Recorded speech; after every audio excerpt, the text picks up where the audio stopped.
सोने के अंडे देने वाली मुर्गी अकबर के दरबार में आई और उसने बीरबल के लिए एक ऐसा सवाल छोड़ दिया कि पूरा हॉल सन्न रह गया। दरबार का वो दिन कोई साधारण दिन नहीं था। सूरज अभी नया नया उभर रहा था और हवा में कुछ अजीब सा सुकून था, मानो किसी रहस्य ने पूरे आगरा को घेर रखा हो। लोग अपने अपने स्थानों पर बैठे थे। सैनिक, मंत्री, दरबारी, सबकी आंखें उत्सुकता से झिल्लियों पर टिकी थी। अचानक दरवाज़ा खुला और एक अजीब नज़ारा सामने आया। एक मुर्गी जिसकी चाल में आत्मशक्ति थी, आसन पर आई और उसने दरबार के बीच में बिना किसी के पूछे एक छोटा सा पिंजरा रखा। पिंजरे के भीतर वो मुर्गी शांति से बैठी थी और उसके पीछे एक साधारण सा आदमी था जिसने मुर्गी को लेकर आते हुए बिल्कुल नॉर्मल तरीके से अकबर के कदमों के पास झुककर कहा, जहां पना, ये मुर्गी रोज एक सोने का अंडा देती है। ये सुनते ही दरबार में हल्की खड़खड़ाहट हुई। कुछ लोग हंसे, कुछ लोग शक में मुंह सिकोड़ने लगे। अकबर की आंखों में जिज्ञासा चमकी, बीरबल की आंखों में वही शांत मुस्कान। अकबर ने पूछा, कहाँ से लाई ये अनोखी मुर्गी? आदमी बोला, ये गांव से है जहां पना, मैंने इसे कल ही खरीदा। एक अशक्ल सा दरबारी बीच में बोला, किसी ने सुना है कि मुर्गी सोना दे देती है? ये तो जादू है। बीरबल ने उठकर कहा, जहां पना, अगर ये सच हुआ तो आपके राज्य के खजाने को बड़ा लाभ होगा, पर यह भी बड़ा सवाल है, क्या सोना असली है या छल? अकबर ने तुरंत कहा, ठीक है, बताओ बीरबल, क्या तुम्हें इस मुर्गी पर यकीन है? बीरबल ने धीरे से सिर हिलाया और कहा, जहां पना, मुझे यकीन तो तभी होगा जब मैं खुद देख लूं।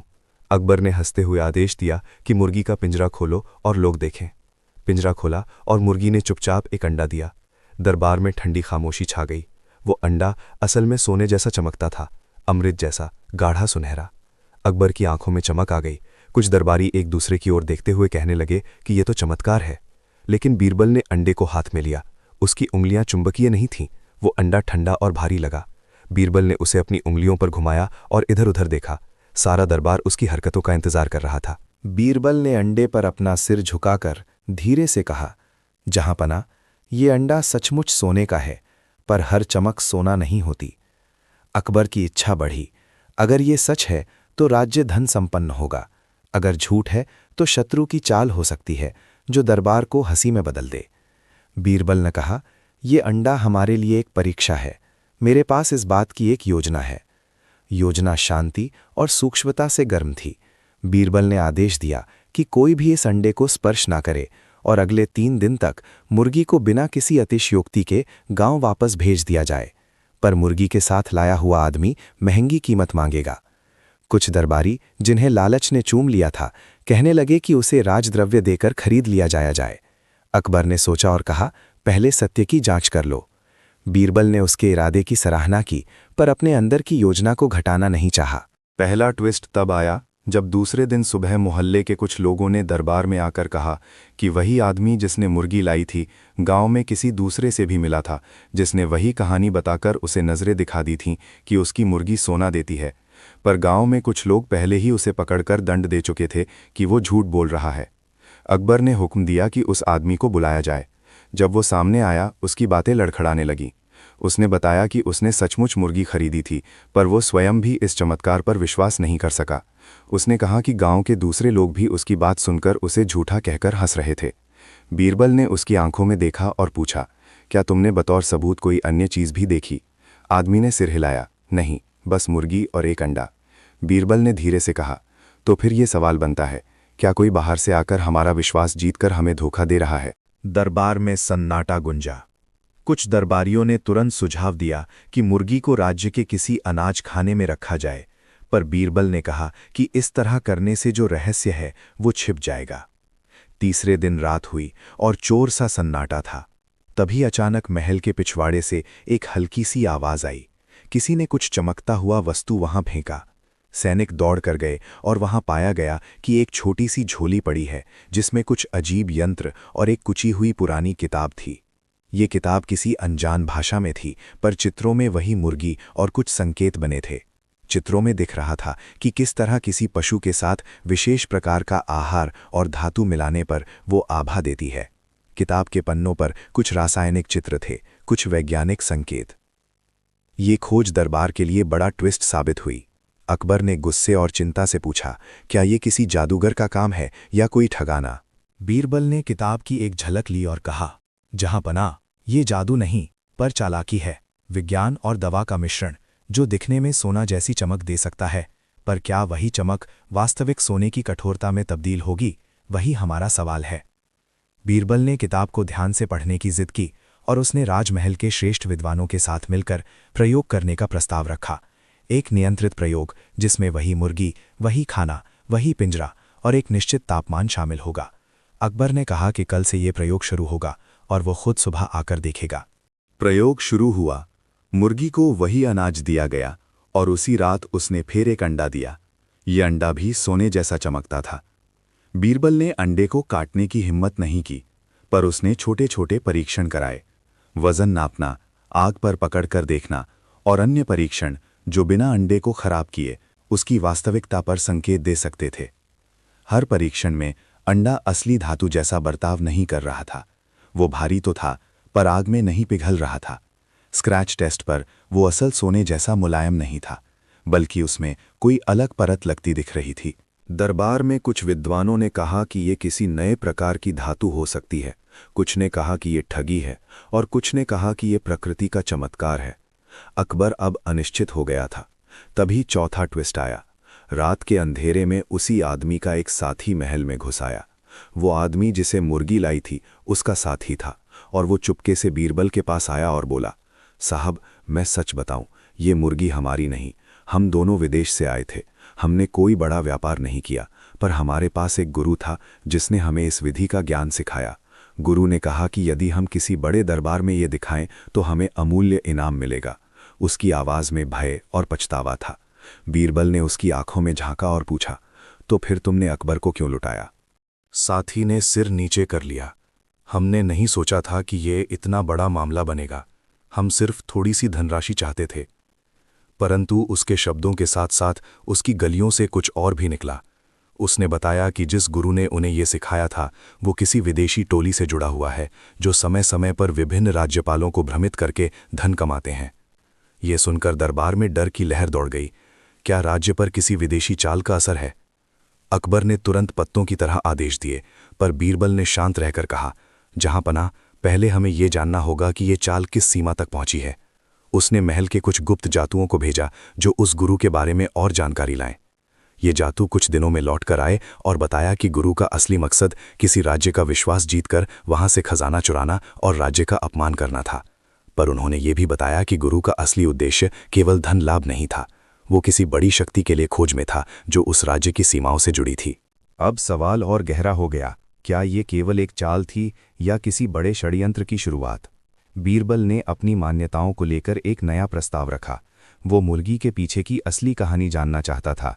किसने पहले इस मुर्गी को रखा, किसने उसे प्रशिक्षित किया, और क्या उसके अंडों की चमक किसी विशेष मिट्टी, दवा या रसायन से आ रही थी? छठे दिन बीरबल ने गांव भेजे गए कुछ लोगों से पूछा और उसने सुना कि वहां के लोक कथाओं में एक पुरानी कथा है। कहा जाता था कि राज्य के ज़माने में एक वृद्ध महिला रहती थी जो खान नामक पदार्थ बनाती थी। खान अब खो चुका था, पर लोग कहते थे कि वो किसी भी चीज़ को सोने जैसा बना देता था, पर वो असली सोना नहीं होता था, सिर्फ दिखता था। तब एक अनपेक्षित मोड़ आया। उस वृद्ध महिला की पोती, जो अब बूढ़ी थी, खुद दरबार में आ पहुंची। उसके हाथ में एक छोटा पत्र था। पत्र में लिखा था कि उसका परिवार कभी किसी बड़े द्वेष या धोखे में नहीं पड़ा। उन्होंने केवल लोगों को हल्का सा आश्चर्य दिखाने के लिए अपने हाथों का प्रयोग किया था, पर उन्होंने कभी किसी को ठगा नहीं। वो बोली, हमारी कला का उद्देश्य हंसी और आश्चर्य था, चोरी नहीं। पर उसकी आंखों में किसी पुराने दुख की झलक थी। उसने कहा कि उनके पास एक पुरानी रेसिपी है जिसमें कोयले, कुछ धातु के पतले टुकड़े और एक विशेष मसाले का मिश्रण है। जब उसे किसी छद्म पक्ष से जोड़कर दिखाया जाता है तो वो वास्तविक सोने जैसा दिखता है, पर वो केवल सतह पर सोने की परत जैसा होता है जो अंदर खोखला हो सकता है। बीरबल ने ये सब सुना और फिर एक रात उसने खुद अनोखा निर्णय लिया। वो मुर्गी के साथ गांव जाएगा और खुद देखेगा कि किसान उस मुर्गी को कैसे पालते हैं। अकबर ने पहले थोड़ी चिंता जताई, पर बीरबल की दृढ़ निश्चयता देखकर उसे इजाज़त दे दी। बीरबल ने चुपके से रात में गांव का रुख किया। उसे वहां कई आश्चर्य मिले। मुर्गी को जो अनाज दिया जाता था वो सामान्य से अलग था। उसे एक विशेष प्रकार का रंगीन चूर्ण मिला हुआ अनाज मिलता था और रात में उसे हल्की सी धातु का स्पर्श दिया जाता था। बीरबल ने देखा कि मुर्गी को एक किस्म का सूखा घोल पिलाया जाता था जिसमें सोने जैसी चमक पैदा करने वाले लवण थे। पर सबसे चौंकाने वाली बात तब हुई जब बीरबल ने देखा कि मुर्गी अंडा देती ही नहीं थी, बल्कि उसके अंडे उन लोगों द्वारा पहले से तैयार रखे जाते थे। असल मुर्गी का काम सिर्फ अंडा देने जैसा दिखाना था। ऐसा लग रहा था कि अंडे ने पहले से सोने जैसी परत चढ़ाकर रखे जाते थे और मुर्गी को सिर्फ आकर्षण के लिए सामने रखा जाता था। ये रहस्य दरबार लौटकर लाने पर बीरबल ने खुलासा किया, जहांपना, ये कोई जादू नहीं, ये इंसानी चालाकी और कुछ रसायनों का संयोजन है। पर तभी एक अप्रत्याशित घटना हुई। गांव जाने के बाद एक अजनबी का नाम सामने आया जो इस पूरी स्कीम को नियंत्रित करता था, और वो नाम किसी पुराने दरबारी से जुड़ा निकला जिसकी मृत्यु हो चुकी समझी जा रही थी, पर हालांकि कोई प्रमाण था कि वो जीवित था। यहाँ कहानी में गहरा मोड़ आता है क्योंकि जो नाम सामने आया वो अकबर के अपने अतीत से जुड़ा था, एक पुराना सहयोगी जिसकी मौत हो चुकी मानी जा रही थी, पर जिसके बारे में कुछ लोग कहते थे कि वो प्राचीन विद्या और वैज्ञानिक तरीकों से खेलता था। यदि वही व्यक्ति सचमुच जीवित है और इस घोटाले के पीछे है तो ये सिर्फ एक छोटी ठगी नहीं बल्कि दरबार की सत्ता में सेंध लगाने की नीयत हो सकती है। अकबर के चेहरे पर चिंता की लकीरें गहरी हो गईं। बीरबल ने शांत स्वर में कहा, जहांपनाह, हमें 2 बातें तय करनी होंगी। पहला, इस मुर्गी और उसके अंडों के सत्य को सबके सामने सार्वजनिक कर देना ताकि किसी का भरोसा न टूटे। दूसरा और महत्वपूर्ण, जो व्यक्ति इस चाल के पीछे है उसे पकड़ना ताकि भविष्य में कोई और दरबार में ऐसी ठगी ना कर सके। पर जैसे ही बीरबल ने यह कहा, दरबार के एक कोने में बैठे एक आदमी जिसे पहले किसी ने गंभीरता से नहीं लिया था, उसने अचानक खड़े होकर कहा, मैं जानता हूं कि यह सब कहां से आया है। सब ने उसकी ओर देखा और वो आदमी धीरे से आगे बढ़ा। उसकी आंखों में कुछ ऐसा था जो भय और आत्मविश्वास का मिश्रण था। दरबार में एक सन्नाटा छा गया क्योंकि वो आदमी वही था जिसे बीरबल ने गांव में देखा था, पर उसने अब कुछ अलग कहा। ये खेल बड़ा है और इसके पीछे कोई अकेला साधारण ठग नहीं है। ये एक ऐसी शाखा है जो विश्वासों पर हमला करती है। उसने फिर कुछ शब्द कहे जो किसी गहरे राज की ओर इशारा करते थे, पर तभी दरबार के दरवाजे जोर से खुले और एक सिपाही दौड़कर आया। उसके हाथ में एक पर्चा था। पर्चे पर लिखा था कि राजधानी के बाहर एक बड़ा व्यापारी जिसका नाम किसी भी तरह से इस केस से जुड़ा था, उसके घर पर लूट की खबर मिली है और कुछ कीमती वस्तुएं गायब हैं। ये खबर सुनते ही अकबर के चेहरे के रंग और बदल गए। बीरबल ने अपनी टोपी ठीक की और कहा, जहांपनाह, कहानी और भी जटिल है क्योंकि अब हमें डर है कि ये सिर्फ सोने के अंडे की बात नहीं रह गई। अब ये हमारे व्यापार, हमारे लोगों और हमारे सम्मान का सवाल बन गया है। उसने अकबर से कहा कि रात के अंधेरे में चुपके से भेजी गई कुछ जवान टोलियों को उस व्यापारी के घर पर भेजे, पर साथ ही वो चुपके से कुछ और करने की योजना बना रहा था। वो उस गुरु की जड़ों को खंगालना चाहता था और इसके लिए उसे एक ऐसा संकेत चाहिए था जो अंधेरे में भी चमके। कहानी यहीं एक नई दिशा लेती है। बीरबल ने दरबार से बाहर जाने का बहाना किया और खुद ही उस अज्ञात गुरु के बारे में और गहराई से जांच करने निकला। लेकिन जब वो रात के सियाह में निकल पड़ा तो उसे ये अंदेशा हो गया कि ये मामला केवल किसी व्यक्ति का नहीं, ये कई लोगों, समाज के कुछ ऊंचे पदों और विदेशी कुटिल चालों का जाल है। उसी समय दूर से एक हल्की सी सीटी की आवाज़ आई। कोई संकेत दे रहा था कि बीरबल अकेला नहीं है, कोई उसकी हर चाल पर नजर रख रहा था। दरबार में लौटकर बीरबल ने सबको बताया कि वो अगले कदम में क्या करेगा।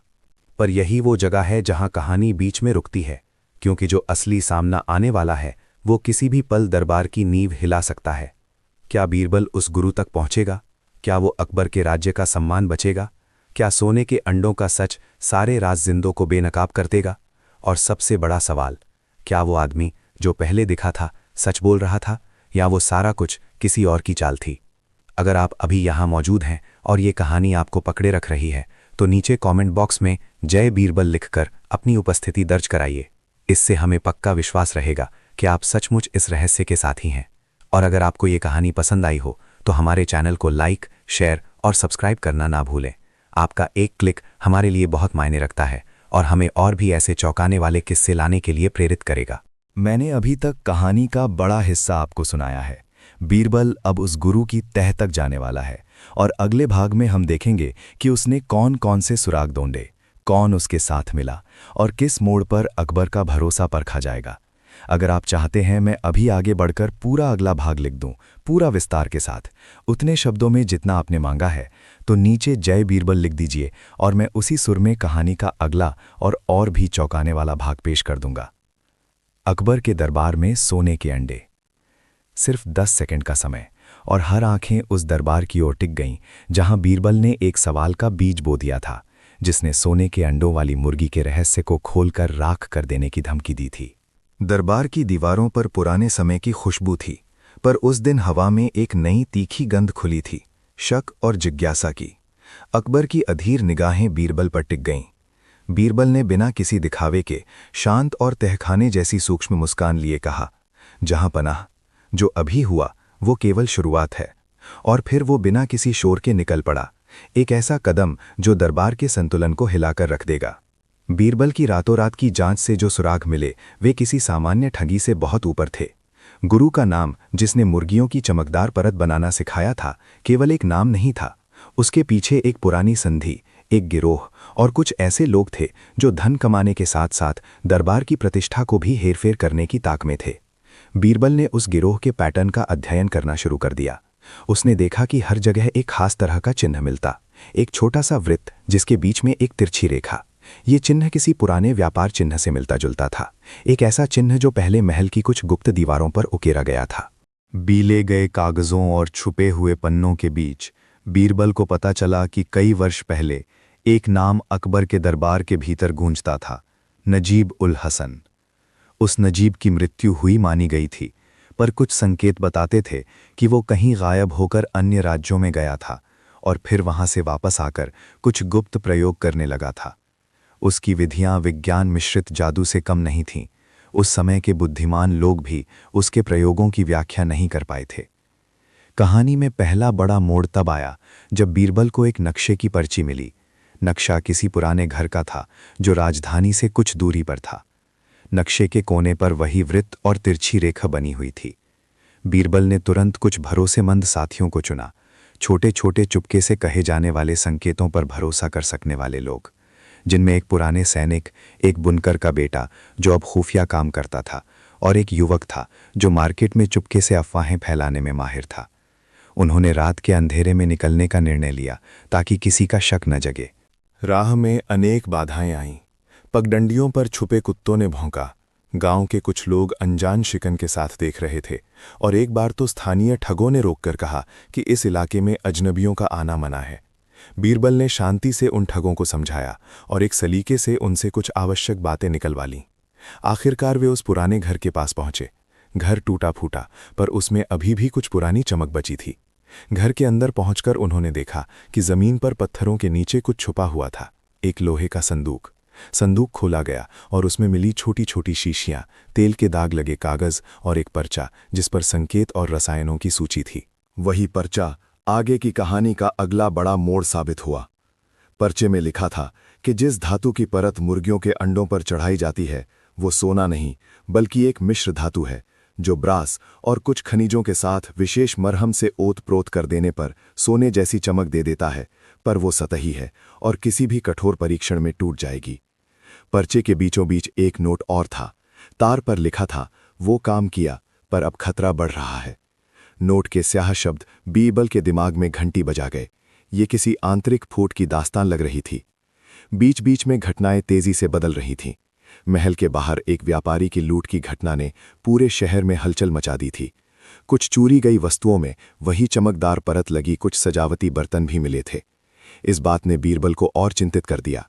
अब मुद्दा केवल कुछ मुर्गियां नहीं रह गया था, बल्कि ये एक नकाबपोश गिरोह का काम था जो शहरों में अपने पैर फैला रहा था।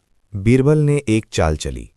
उसने बाजार में अफवाहें फैलाना शुरू किया कि कुछ विदेशी व्यापारी शहर में आकर महंगी बर्तनों की खरीद बिक्री कर रहे हैं और उनकी डीलरों से कुछ अजीब बंदोबस्त जुड़ा हुआ है। उसने ये जानबूझकर किया ताकि असली गोट के लोग बेकसूर सी दिख सकें और वे सामने आएं जो असल में योजनाएं बना रहे थे।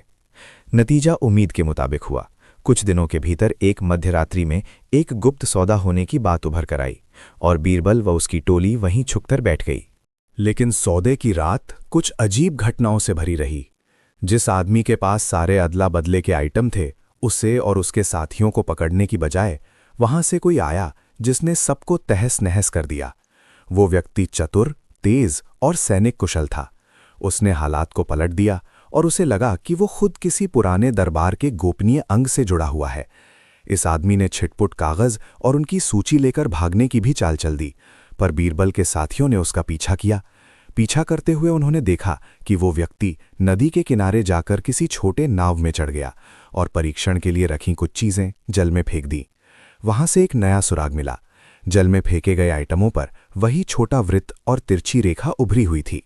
अब बीरबल को सामने बड़ा प्रश्न था, क्या ये गिरोह केवल चमकदार चीजें बेचकर आम जनता को फंसाने की कोशिश कर रहा है, या इसका उद्देश्य दरबार के विरुद्ध राजनीतिक बदनामी फैलाना भी है? इतिहास के पन्ने बताते हैं कि जब सम्मान टूटता है तो सत्ता पहुंचने वालों की भी कतार लग जाती है। बीरबल ने अंदर ही अंदर ये जाना कि अगर ये मामला खुला तो अकबर की प्रतिष्ठा पर दाग लगेगा, और कुछ ऐसे लोग हैं जो पहले से ही अकबर के विरुद्ध मर्दन कर रहे थे। बीच बीच में बीरबल को अपने भीतर बड़े सच का एहसास हुआ। ये लोग केवल ठग नहीं, बल्कि उन पुरानी रीतियों के पहले से जानने वालों की एक कड़ी थे, जिनका उद्देश्य सिर्फ धन नहीं था, बल्कि पुरानी रिसर्च को पुनर्जीवित कर एक नई शक्ति बनाना था। वे विज्ञान का प्रयोग करके लोगों के विश्वास को भुनाने की कोशिश कर रहे थे। इस ज्ञान ने बीरबल को और सतर्क कर दिया। अगला बड़ा मोड़ तब आया जब एक रात बीरबल के साथियों में से एक, बुनकर का बेटा, गायब हो गया। उसके कमरे के पास मिले कुछ बूंद सी रुधिर की निशानियां बताती थीं कि वो जब्त किया गया है। बीरबल ने छानबीन की और पाया कि वो बुनकर का बेटा आखिरी बार उसी पुराने घर के पास देखा गया था जहां से पर्ची मिली थी। ये वही जगह थी जहां गिरोह कभी काम करता था। बीरबल जानता था कि यदि उसने सीधे दरबार में इस बात की सूचना दी तो उससे पहले गिरोह उसके सहयोगी को किसी और स्थान पर ले जाकर मार सकता था, पर अगर वो चुप रहा तो बुनकर का बेटा मर सकता था। उसने अकबर को सूचित करने का निर्णय लिया, पर बाद में उसने ऐसा किया कि केवल कुछ भरोसेमंद लोगों को ही इस बारे में पता चला। अकबर ने तुरंत एक छोटी टुकड़ी भेजी ताकि वो बुनकर के बेटे के खोने की गहराई जान सके। टुकड़ी ने खोजबीन की और किसी राज के अजूबे से बुनकर का बेटा एक पुराने किले में मिला जहां उसे कैद कर रखा गया था। परंतु आश्चर्य ये था कि वो वहां डर के लक्षण नहीं दिखा रहा था, बल्कि उसके चेहरे पर कुछ शांति और कुछ अजीब सा संतोष था। उसने बताया कि उसे गुप्त रूप से बचाया गया था ताकि वो गिरोह की भीतरी दास्ता समझ सके, और उसने कुछ अहम नामों का जिक्र किया। कुछ नाम ऐसे थे जो सीधे दरबार के आसपास के लोगों से जुड़े थे। ये खुलासा दरबार के भीतर भूचाल ला देता। बीरबल ने धीरे से कहा, जहांपना, हमें सत्य को सामने लाने के साथ बहुत धीमी चाल चलनी होगी ताकि किसी निर्दोष का कलंक न लगे। अकबर की आंखों में गुस्सा और चिंता दोनों थे। उसने पूछा, पर किस पर शक है? बीरबल ने बिना नाम लिए कहा, उनके कई हाथ हैं, पर जो चिन्ह हमने देखा वो हमें एक दिशा देता है, पुराने तख्त के उस कगार की ओर। कहानी का अगला बड़ा ट्विस्ट तब आया जब महल के अंदर एक विश्वासघाती दस्तावेज मिला, एक सूची जिसमें कुछ दरबारियों के नाम थे, उनके सामने छोटे छोटे निशान और वही वृत्त तिरछे निशान। ये पर्ची किसी पुराने सचिव की फाइलों में छुपी थी। पर्ची देखने वालों के होश उड़ गए, क्योंकि उसमें कुछ नाम वे थे जो आज भी पद पर थे। उनका विश्वास टूटने वाला था। बीच बीच में बीरबल ने एक लंबा जाल बिछाया। उसने दरबार में एक भव्य आयोजन किया और उसमें जानबूझकर कुछ आकर्षक चूड़ियां और बर्तन रखवाए जो उन्हीं चमकदार परतों से सजे हुए थे। पर असली मकसद था कि जो लोग इस गिरोह से जुड़े थे वे अपनी लालसा में खुद आगे आएं और अपने असली चेहरों को प्रकट कर दें। आयोजन के दिन कई चेहरे निश्चिंत होकर आए, पर वही चालाक लोग चुपचाप निकल पड़े। पर बीरबल ने देखा कि कुछ लोगों की आंखों में उत्तेजना और चिंता का संगम था, और उन्हीं में से एक ने किसी अनजाने के साथ तुरंत मिलने की प्रीति व्यक्त की। बीरबल ने उस अजनबी का पीछा करवाया। पीछा उसे पुराने व्यापार मार्गों तक ले गया, जहां अजनबी ने एक संदूक सौंपा। संदूक में कुछ अनूठा था। एक छोटा सा ताम्र का हत्था जिस पर वही चिन्ह उभरा हुआ था। हत्थे को खोलने पर उसमें मिले कागजों पर कुछ पुरानी लेखनी थी जो किसी प्राचीन प्रयोगशाला के नोट्स जैसा प्रतीत हुआ। ये नोट्स न सिर्फ मुर्गियों के भाग में आए रसायनों की सूची थे, बल्कि एक विस्तृत योजना भी थी, कैसे इस तकनीक को बड़े पैमाने पर लागू किया जा सकता है और कैसे जनता के विश्वास को तोड़कर सत्ता को अस्थिर किया जा सकता है। ये खुलासा जितना बड़ा था उतना ही खतरनाक। बीरबल ने महसूस किया कि अब समस्या केवल आर्थिक ठगी का नहीं रहा, ये राजनीतिक युद्ध की शक्ल लेने लगी थी। उसने अकबर से मिलकर कहा कि उन्हें सार्वजनिक रूप से कुछ कठोर कदम उठाने होंगे, पर साथ ही विचारवान तरीके से, ताकि कोई निर्दोष व्यक्ति को दोष न लगे। फिर एक शाम जब हवाएं महल की घास पर धीरे धीरे चलीं, तब एक खबर ने सबको स्तब्ध कर दिया। राजा की पुराने सहयोगी की कब्र पर नाम मिटा हुआ मिला। कब्र का पत्थर खंडित था और कुछ पुराने निशान वहां पर उभरे हुए थे, वही वृत्त और तिरछी रेखा। इस खुलासे ने सबको हिला दिया। क्या वही नजीबुल हसन अब भी जीवित था? क्या वही सब कुछ चला रहा था, या फिर कोई और उसका नाम इस्तेमाल कर रहा था? बीरबल ने ठंडे दिमाग से काम लिया। उसने समझा कि आवश्यक है कि जहां तक संभव हो सबूतों को इकट्ठा किया जाए और किसी निष्पक्ष संस्थान के सामने पेश किया जाए। परंतु वही संस्थान भी कुछ मामलों में संदिग्ध था। इसलिए बीरबल ने अपने सर्वश्रेष्ठ दिमाग, कुछ पुराने ज्ञानी, कुछ लोक पंडित और कुछ विदेशियों की संगत से मिली सूचना को जोड़ा। मिलकर उन्होंने एक बड़े नक्शे पर संकेत चिन्हों को चिन्हित किया और पाया कि इन गतिविधियों का केंद्र शहर के कुछ पुराने हिस्सों के आसपास था। पुरानी बाजार, एक टूटे हुए कुएं के पास और एक सुनसान मंदिर के नीचे। जैसे